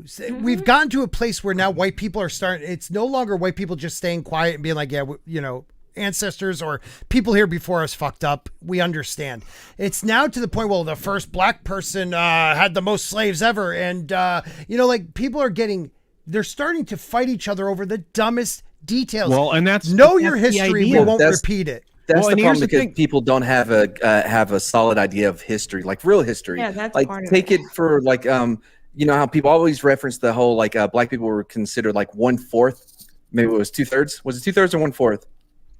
Anybody? I don't even remember, but it's the reason why they did that though. For voting. The reason why they did that was because it kept the southern states from having the majority of the seats in Senate, so that they would not have complete control over the government. Yep. And that's why that is the only reason why they were considered, less than, was to keep, because they had so many slaves and their population was outrageous. The South would have counted every single one of them. Absolutely. Overwhelming majority. and that's a problem, because then there would have been a system in place that created two classes of human beings, which there never should be. There's only one. You guys are all humans. And that's the other problem, is that now there is such a wide gulf between the financial classes of humans that we have additional problems. But here's the interesting thing, and Jayne knows this, and the rest of you may not. Early in my YouTube career, I did a video, it's still up on my channel, that explains the background of the gentleman who wrote the Black National Anthem and why and what it was all about.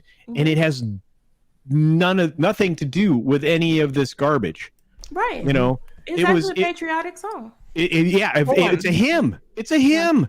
And that's the thing. It makes me insane. It's like, oh, this is the Black National Anthem. I'm like, did they appropriate it? Are you saying? No, black people know what it is. They know what it is. Oh, my bad. in the pushback, at least from what I'm hearing, people will go, well, how dare there be a Black national anthem? But that's not really what it is. No. Right. It's like people just don't know. It's a hymn.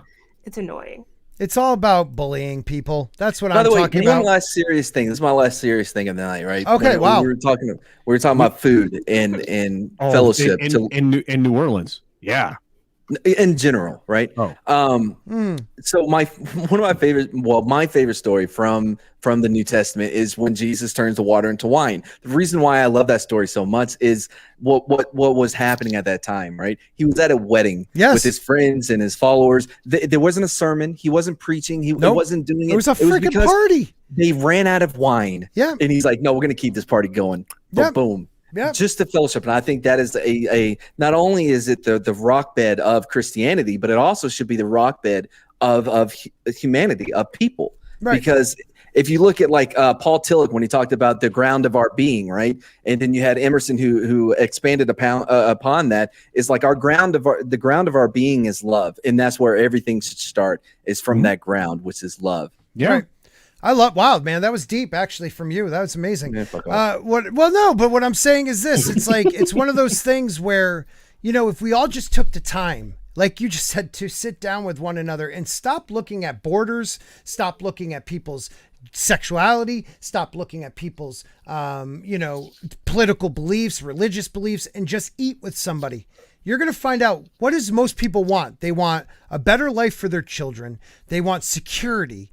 They want a roof over their head. Like, people all worry about the same stuff. It's the elites that are playing their games because they have too much money and too much time. It is no longer a black-white thing or a gay-straight thing. It is a class thing. And the people we elect to run our countries, all our countries, we are the ones that elect them, and we have to remind them by getting them out and electing new people that we could do that anytime we want. Because once we keep certain people in power for, 50 years, you could talk about ice cream right after you pulled out all these people out of a country and let it collapse. We have to be involved. Everyone from the Gen Xers down have to be involved in this world, or it's going to go to shit.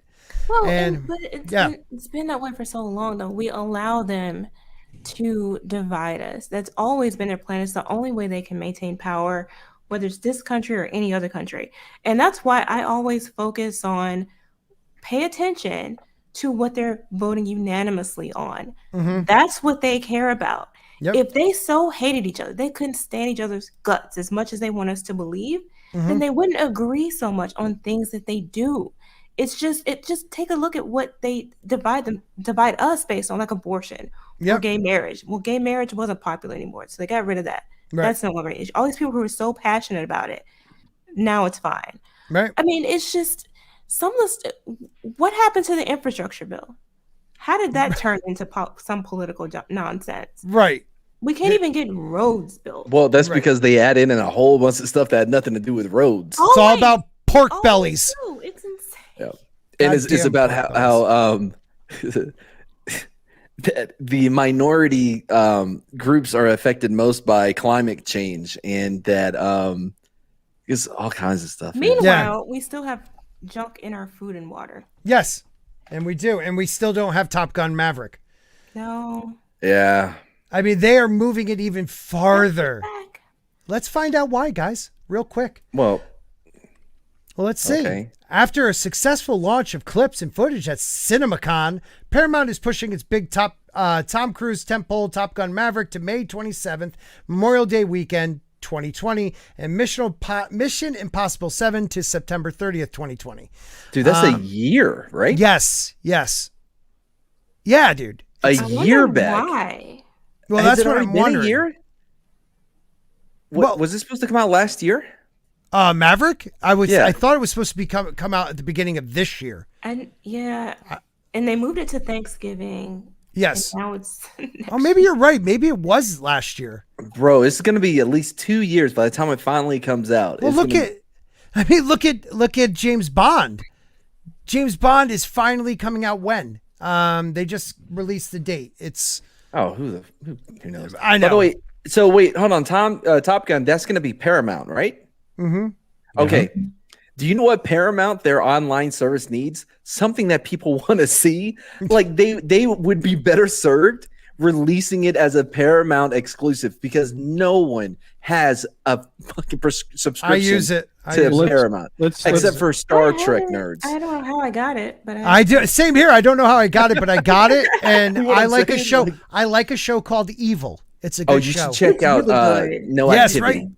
No Activity. You should check No Activity. It's great. You should probably not care about the fact that they moved these two films. They moved them for a reason. And what's the reason? Well, okay, Maverick needed to be pushed, but Mission Impossible has had 8 at least delays because of the global crisis. They are in the process of currently suing Paramount is in the process of currently suing their insurance company for $100 million policy because of the fact that they're not paying off on the global crisis caused issues, which is why you have those dumb insurance policies to begin with as a production company.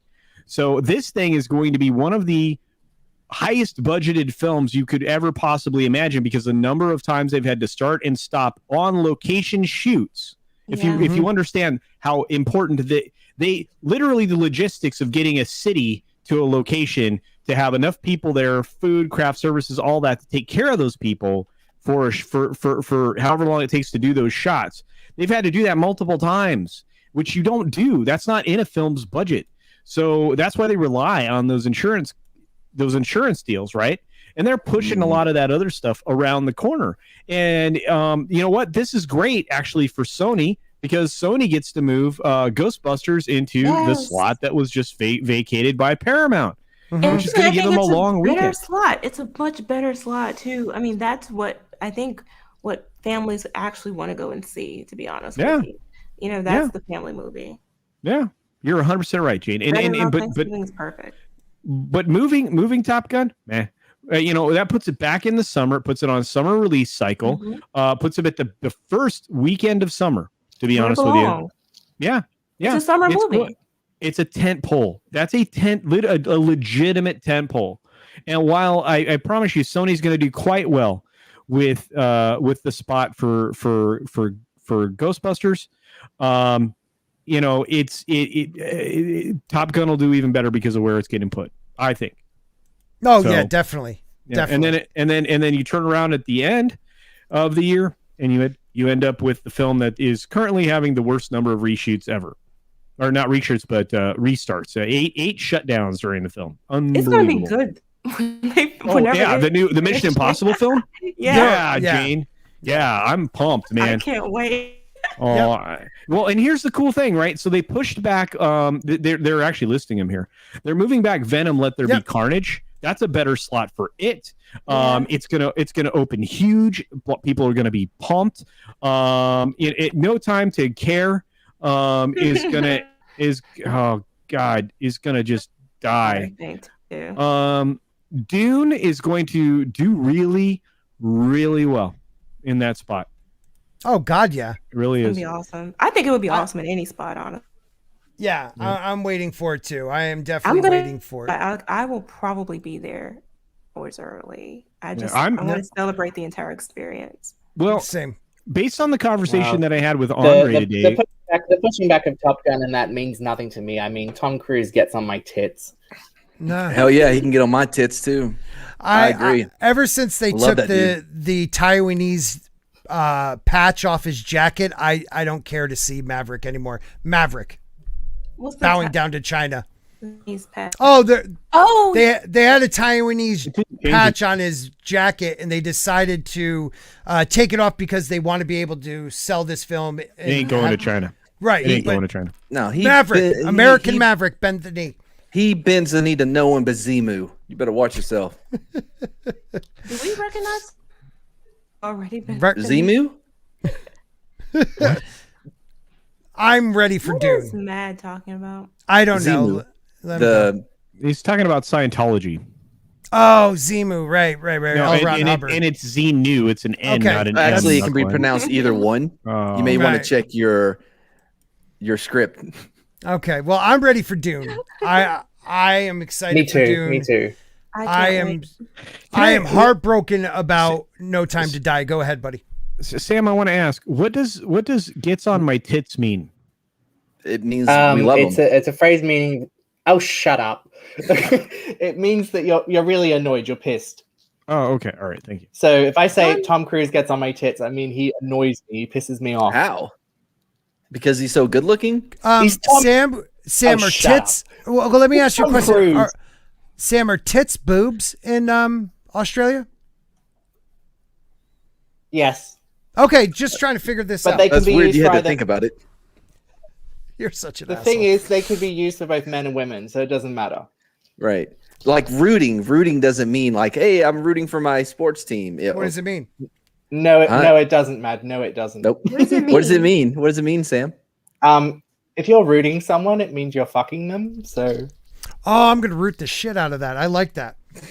I like that. I'm gonna root. That to me, God. that sounds like a I don't know, like the pig that goes for the truffles. They're rooting, aren't they? What? After a fashion, yes. Right? Aren't they rooting? I'm sorry. I don't. I mean, maybe not to corruption. It has. Put it this way. It has some rather dirtier. You're gonna lose your monetization on this. Yeah, whatever. It is what it is. Me? This ain't my channel. I'm just the co-host. Whatever it is. Oh, I'm good to go. Jayne, we need to run because we're gonna get in trouble. I know, right? Don't worry. I'm gonna take you all down with me. I'm never getting past 1,500 again. And I just want to throw this out here. I haven't seen one of my usuals in the chat. If anybody knows Jacob, he fell off the face of the earth. I just want to make sure the guy's okay. So if anybody knows Jacob, just give him a shout out. I was just checking to make sure he's okay. Is there anything more to go on than Bruce? Is that the whole name? I had Jacob's name, but I don't even see him on my Jacob ArcherJacobBarton, but I don't even see him on my Twitter anymore. I don't see anything. And I know some stuff was going on with his family, and I just want to make sure he's okay. Sorry, that just keeps popping in my head. I don't see him in there. He's been a lot of our shows. Yeah, I noticed when he fell off with stuff that I was part of. I was like, what's going on with that? Yeah, and there was some stuff going on in his life. It was very not great, and I really hope everything's all right. So if anybody knows Jacob, please give him a shout out for us. Did you see Lasso of Truth is back? Saw her earlier. Yeah, Trina. Commenting on ours. Yeah, Trina is back. And you know who else got blocked? Drunk 3PO got suspended. Yeah, he did. He's back. He's out of. But for what? What was it? He got a DMCA claim because of a piece of music. Okay. On Twitter? Yeah, I think so. That's all I know. At least that's what my understanding. Wait a minute, I don't understand that. Everybody plays shit on Twitter. How's that? All the time. I've never played anything. I'm a rule, like when it comes to music, I follow the rules. No, you don't. We get claimed all the time for the freaking intro for the freaking Mad Barber Entertainment thing every freaking time. That's me paying the artist because I enjoy their music so much. You're such a douche. Yeah, so No Time to Die, great. Everything's good. Guys, let's get back to What If. What did you think about the episode Jayne Theory? I didn't like it. Give me your reason why. Wait, there was an episode of Jayne Theory? You have like as your own show? Yeah, it's What If Jayne Theory was sporking. Well, that's not going to be good. I want Jayne Theory to be. The channel wouldn't be as good. Jayne Theory's awesome. I feel bad for her. You don't want to be sporking. But what did you think? No, you don't want to be a white male. Toxic white male. He's not the co-host, everybody. He is not the co-host. He keeps claiming. Sorry, I just looked down for a second. He's gone. Okay. It literally. I checked in the back. We're good back there. No problem. Yeah, are we good in the back? Yeah, we're good in the back. Okay, I just want to make sure. Co-host. I just want to make sure. I think you should double check, man. No, I'm good. I did it. I think you should double check. So, Jayne, what did you think of the What If episode? Did it not feel repetitive to you guys? I mean, I get what they were trying to do, but at some point it was enough. I just got over it. Yeah, like, okay, he spent a century sucking up all these beings. Whatever. You know, like I got I'm sorry. It was like boo. I don't even get why they took him in just so that he could learn how to time travel when that's the thing they don't want him doing. Like the library, right? Like, yeah. Can you tell me, can anyone explain to me that one dude, like, what are you doing, dude? You're the librarian, aren't you? Like, aren't you supposed to be protecting the world from douchebags like this? Like, I don't know. His purpose was all weird. I didn't understand it. And then he could see the what if guy, Jeffrey Wright, like the Watcher. He could see the Watcher. Yeah. And he's talking to the Watcher. And like, it just, if you're selfish, you're going to destroy the universe. That's what I got from it. I just expected more. I don't know. Sounds like a great episode. Anybody in the chat see it? What do you place it for all the what ifs though?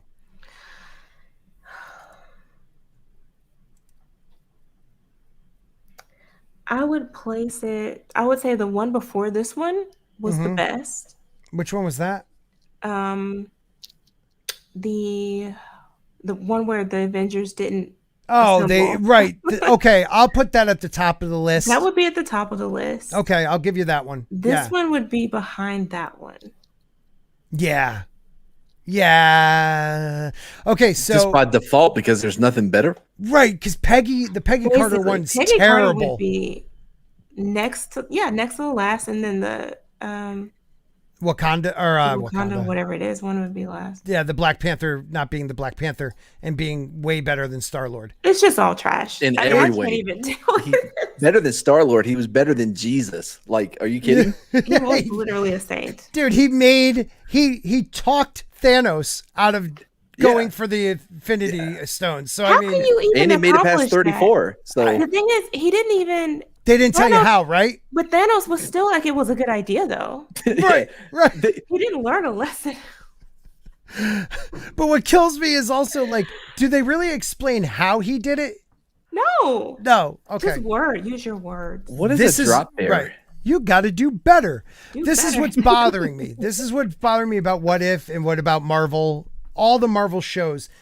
They want concepts that are powerful, but they don't know how to do it. They can't execute it. They can't execute it. I think that's the best way I could put it. That's it. They rush everything, including like 30-minute show series. They have all the money in the world, and they just can't do anything with it. Yeah, I'm glad you liked it, TT. I have to say, as I was watching it, I was okay with it for a little while. But it was so like, okay, you made your point. He can't change this fixed time. Like they focused on certain aspects way too long. And the last part with like, how many times did she have to die before he realized he couldn't change it? Right. Why do I have to see it every single time? I mean, even in the movie, the Dormammu part was faster than the 30-minute show showed that part of like repetitive, going over again. She dies, dude. Get the point. I don't know. Wait, is it like the time machine? That's what it sounded like. Because he continuously tries to save her until he, I'm sad guy. Even they wrap it up faster. Right. This is the thing, though. It was like 10 minutes of a 30-minute show. Right? They're not even that long. I can't even tell you how long the damn show was. It was 10 minutes of like he can't save her. He tried everything. I mean, literally, I think they put everything you could possibly do. All 14,614,000, whatever it is. And he didn't win one. That's the worst. What about your Batman there, no host? It would have been one more thing. It would have been more interesting if her deaths were getting worse and worse each time. More gruesome. Yeah, more gruesome each time. That could have been interesting. Right. I like it. it. No. Yeah, it was a weird Groundhog's Day. What if Cece's hair wasn't a weave? Bum, bum, bum. That's crazy. Do we have anything else? You skipped a couple of good ones, by the way. What did I skip? I'm sorry. You skipped. That one. What if you guys never met? Then I answered already. Oh, let me see what you said. Matt Martigan said the world wouldn't be as bright. That's probably true. It's not true, and it's By the way, have y'all heard of drop bears? These are some crazy fucking Australian shit. What? They're called drop bears. They're like koalas. No, they're like koalas, but they're evil. Well, koalas are evil, anyways. What? Bring one up. Are you prepared to show us one? Evil. Nah, because it just looks like there's koalas like with Uzis, and I don't know if that's like 100% accurate. Okay, hold on. Here we go. Holy crap, Sam! What is that thing? I'm going to share what Sam just sent me. I'm a little disturbed by a drop bears. What the frig is that thing? Isn't it just a wet koala? No, that's a wet koala yawning. It's a drop bear. Yeah, it's a gyppy. That's a fake shit. Yep. This is ridiculous. It's a gyppy. It's just a koala. Look, even when they attack you, they're adorable. It's so cute. Look at it happen. Aww. That guy probably deserved it. That guy probably deserved it. Right, I would have tried to hug it. Look at that thing. You're you know what? Yes, only hug the ones in the zoos, guys. Only hug the ones in the zoos. Have you ever seen like those Australian videos on Twitter where like kangaroos are being assholes? Everybody's, you know what I mean? No, all right. No, not really. Thanks, anyways, though, buddy. All right, we're gonna. I live that bad, so that's nothing new to me. Do. I'm pretty sure we watched it together once.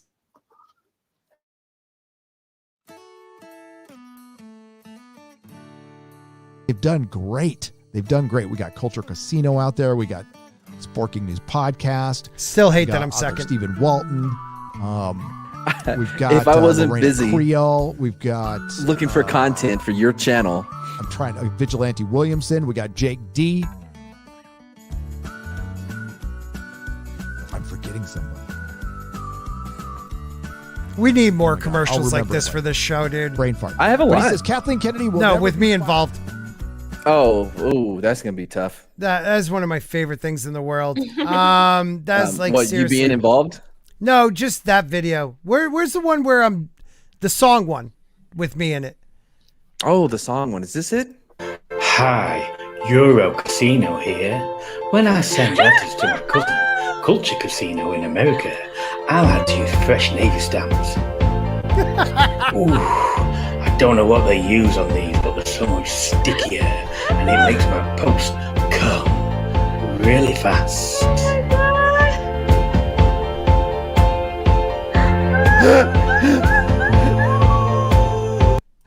I fucking love that guy. Come on, give me some more, people. I need some more of these. Come on, let's finish this with some fun stuff. What's the one that I'm on that you did? Oh man, oh shit. Are we singing or there's a song or something? Oh yeah, you're playing the bongos. Yeah, he's playing the bongos. Oh my gosh, that one's brilliant. Come on, give me something else. Which one is the Australian tourism song? Which one's that one? Is that the I've Been Everywhere Man? I've been everywhere, man. Because there's an Australian version of that one. Oh, so you stole it from Americans. America.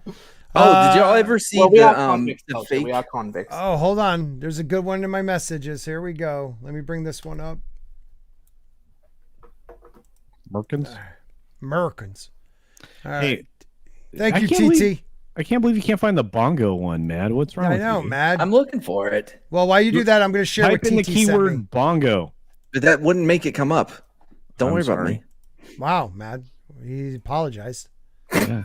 Thanks very much. Well, the Australian Tourist Commission has asked us to come up with a song that we could perform overseas, a song to help bring the tourists back to Australia. That's right, so we focused on the wonderful wildlife and the fabulous fauna that Australia has to offer. Redback, funnel-web, blue-ringed octopus, taipan, tiger snake, adderbox, jellyfish, stonefish, and the poison thing that lives in a shell that spikes you when you pick it up. Come to Australia, you might accidentally get killed. Your life's constantly under threat. Have you been bitten yet? You've only got 3 minutes left before a massive coronary breakdown. Redback, funnel-web, blue-ringed octopus, taipan, tiger snake, adderbox, jellyfish, big shark, just waiting for you to go swimming at Bondi Beach. Come on, come to Australia, you might accidentally get killed. Your blood is bound to be spilled. With fear, your pants will be filled. Because you might accidentally get killed. That was good. So for mine, there's a real quick. One of the first things that we watched, one of the greatest things we ever watched, was called oh God, crap, I'm stranded. No. And in there, the dude fell on a tomato seed. Okay. Yeah, fell, but he was already cut, so he fell on tomato seed, and it grew a tomato plant out of his arm. And armpit. No, it was below the armpit. Anyway, so if you want to add this. Okay, let's watch it. It's not the bongos, is it? I want you to put a seed of you're choosing into your armpit and do some exercising, do a little jogging, and the sweat is a great thing. It's full of nutrients and things, and just watch how quickly that seed sprouts into something beautiful, and then you'll just be having this beautiful plant, and you could feed so many children. Culture, you could save Culture's so many not hungry children in these poor countries, and just show up with your armpits raised and say, "Come get them, kids! Come get these tomatoes. They're freshly grown. They're ripe for the picking. It only took me a few days." And they will be eating your armpit tomatoes, and you'll be saving lives. Culture. Oh my gosh! Lives. Wow. That wasn't the bongos. No, I haven't found the bongos yet. Whatever. We have fun on our show. You also really check it out. You guys do have fun on your shows. Don't forget, after this show, though, you can go. Actually, he's probably on right now. ETEP Wanawanakui, place to be reviewed. What? Say that again. ETEP Wanawanakui, and his places he reviews things. ETEP Wakadushian. Oh, okay. Ooh. And he reviews stuff. He does, yeah. Okay. Yeah, Wakadushian. Yes, and things he does is like reviews. So, okay. Yeah, he's he has a place for that. He has a place for it. It's a place where he reviews stuff. Yeah, and things. Yeah. And we also Paulie, does he have a channel still? I don't even know. Yeah, he does. Okay. Well, check out Paulie because I love him. Yeah, he's a great dude. Paulie. And you haven't found the bongos yet? You're a dick. Hold on, I almost have him. He's next to worthless. He really is. Wow. He's worthless adjacent, like all the other adjacent Wow. He's a terrible assistant. I need to get more clips. He's a bad intern. Have you seen my Wednesday show? Yeah. I'm sorry. I have. Not an intern. Oh. Well, you're not a host either. No, I am. I'm the featured host. Oh, that is true. Of what show? The Wednesday live show. Oh, you guys have a live show on Wednesdays? Yes, it's Mad and Culture Do It Live on the stream on Wednesday together. That's the title. Is that the title? Yeah, it's a work in progress. Oh, it's the working title? Not the title. Okay, anyways, I guess he's not going to find it. We do Street Smots at 3 p.m. Central. That's 2 p.m. Eastern, right? And then at 4:30 this is on Wednesdays. On 4:30 we at 4:30 on 4:30 we do at 4:30 Central, 3:30 Eastern. We do Mad and Culture Do It Live together on a stream. No, I don't. Wednesdays. Think that's what it's called. It is. It's working. And then I have the Dump, which is a very interesting show with an up and coming YouTube guy named Scott. Yeah. Okay. I'm the co-host over there, as you can see. You are. And I'm also the co-host on Toxic Tuesdays because I accidentally left this up and I became the co-host of that show as well. So you can find me on Tuesdays on Toxic Tuesday with Nick, 32 Flavors of Nick. It's an interesting name. Wiser. He's hanging out with Garrett right now, that quarter guy. Yeah. Quarter black. Yeah. Yep, that's the one. He seems okay. I hung out with him the other day. He was all right.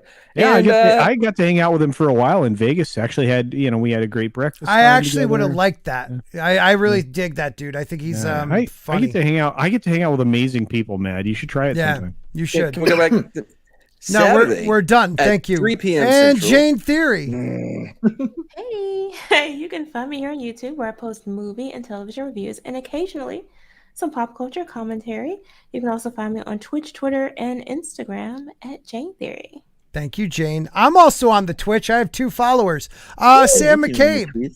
I didn't see you. I need to follow. Hey everyone. Yeah, I just make sure you subscribe to everyone on this panel. YouTube is playing mostly me. Funny Buggers again.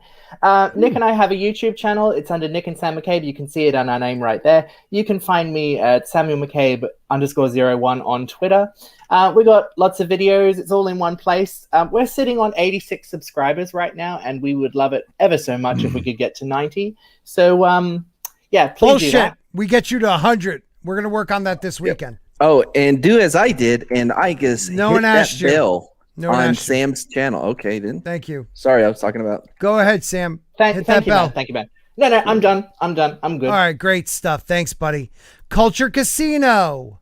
Everybody, I have a YouTube channel, Culture Casino. I have a Twitch. I have a Twitch, guys. You know what? I have a Twitch. I have enough followers to be an affiliate. Believe it or not, I need people to watch. You only need 50 people to get it to be an affiliate. Yeah. So I got 2. So follow me over there anyway, because apparently there's another thing you could do. It's called partner. I wonder what that's like.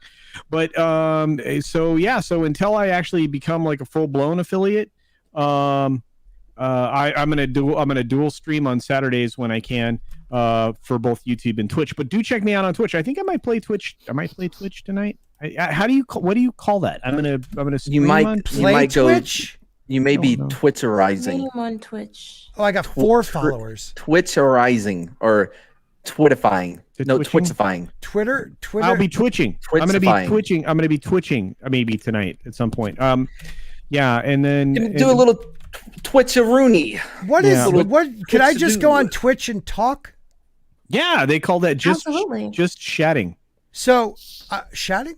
I'm putting my Twitch up. I will not talk until I have 50. What? I want 50 followers before I even put a video out. But if you start talking, people will just randomly start following you. Yeah, okay, then I guess I'll do it. I mean, but I want to say thank you to those of you who have followed me on Twitch, and if you you should follow Jayne on Twitch. Yes, please, please do. From everybody here at Sporking News. Bye, guys. What? No, he has work in the morning. Still here? No one's talking to you, dude. I don't know. I do gotta go. Bye, guys. Wow, what a douche, right? What? I gotta go. Bye. You came in late. You blame me. But I made an impact. By the way, this drawing is actually the sketch artist from the movie Cobra. It's a sketch of the. I just followed you, Jayne. Jayne, I just followed you. Yay, thank you. All right, great stuff. Bye, everybody. See you Saturday on Street Smart. I feel twitchy. Twitch is so much better than YouTube to me. Is it? Well, it's made for live streaming. I mean, it literally is built to live stream. Yeah. Like live streaming on YouTube was secondary. Can I live stream? Because I know I could do multiple on StreamYard. Can I do Twitch also? Yeah. I've also had you can stream this on about Twitch. slowing down computers. So yeah. I'm gonna do that though. Yeah. Yeah, Sam. Can you teach me? I wasn't listening. I'm sorry, Sam. But can you teach me? Culture Casino. Yeah. Did you download the thing, the new thing? No, not the thing yet. Oh, okay. But I am getting Stream Element emails after every show telling me how I did. Yeah, and you should be signed into Stream Element when you're doing a show, either here or on Twitch. Shit. All right, I'm going to get on that. All right, everybody, thank you for coming out tonight. We had a great show. I like to thank a lot of you. You're all special. You're all special to me. The quality sucks. I get that, but you guys make it special. Thank God for the panel, because this panel makes it special. Everything is special. Don't forget your lightsabers. You are not too old for Twitch. No, nobody's too old. No, if I'm not too old, come on, dude. Then I mean, look at this guy next to me. He's a Twitcher. Is that what they're called, Twitchers? Are you Sporking News Podcast one word, or there underscores in the link? I put it in the chat, didn't I? I don't know. I'm putting it again. You can't search it. OrdsBored also is streaming this evening at some point. Oh, he is. Yeah, Ords is awesome. Yeah. Ords is great. Follow Ords on Twitch. I love Ords. Yeah, because YouTube screwed him, so please help him out. Yeah, help unscrew Ords. Well, all right. That sounded wrong. Love you, everybody. Take care. Yeah, bye. Bye. Bye. This better be good. Okay, you did a good job. You sounded surprised. No. You're always doing a great work. We love you, everybody. Everybody have a great night. Be safe out there. ArcherJacobBarton, we love you, man, wherever you are.